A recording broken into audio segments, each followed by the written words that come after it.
Have you ever seen a kid using an electronic device, watching, playing, or talking?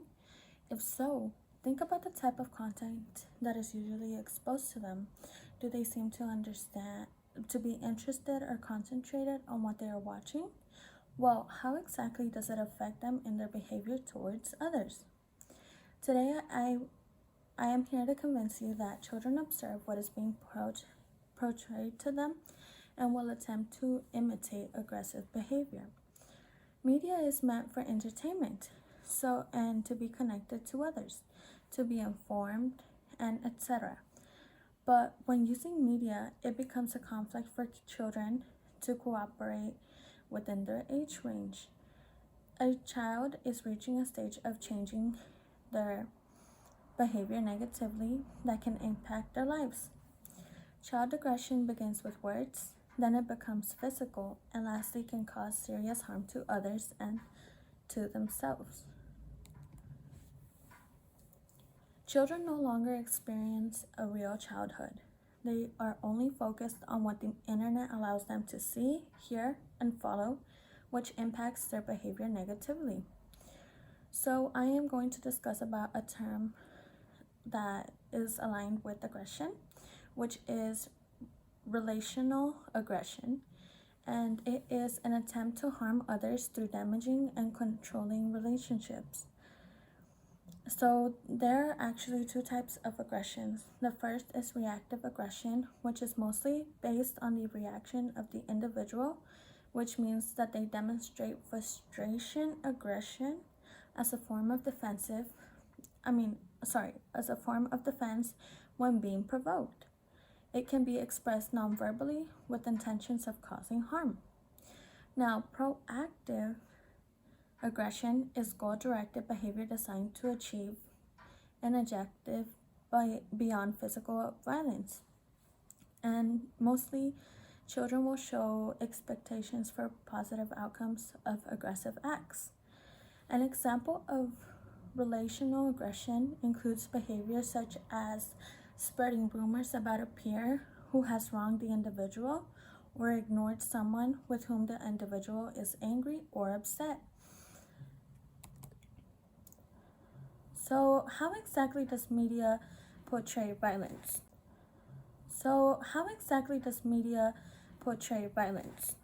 A framework related to the topic of the negative impact media portrays in violence and aggressive behaviors among young children is a social learning theory by Albert Bandura.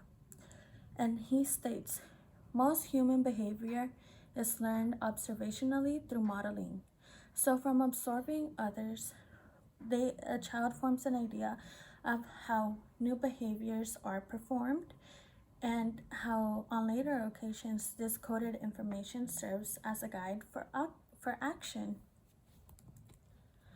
So children are being affected by early exposure to the media, says Robert McKenzie, who has a PDF in early childhood education.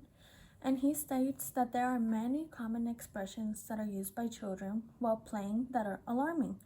For example, one phrase is, "I'm going to kill you," and conversations about children discussing movies, shows, videos, and games that are too violent for their age. In order to improve how children are influenced by the media is being aware of the content that is being exposed to young children. By limiting time or access to children on the usage of devices, it will help them understand that they see certain media in order to help them learn that is also used for their safety.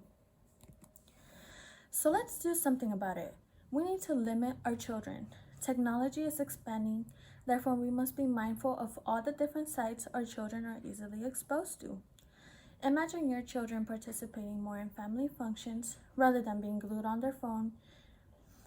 A leader who might be able to integrate a solution to limiting time or access to children on the usage of devices in order to prevent aggressive behavior is the First Lady Michelle Obama. Ms. Obama supports children or people on being active and instead of being indoors and watching TV. So she has an organization that is called Let's Move, which was founded by Ms. Michelle Obama, and its goal is to promote outdoor recreation as an essential way of increasing physical activity among children, youth, and families, so that it also promotes staying inside the house less time. So I'm going to leave you off with a quote by Douglas A. Gentile. Realizing when a diversion has gotten out of control is one of the greatest challenges of life. So, going back to the media influencing children to pick up aggressive behaviors that are portrayed to them, children are accustomed to the media.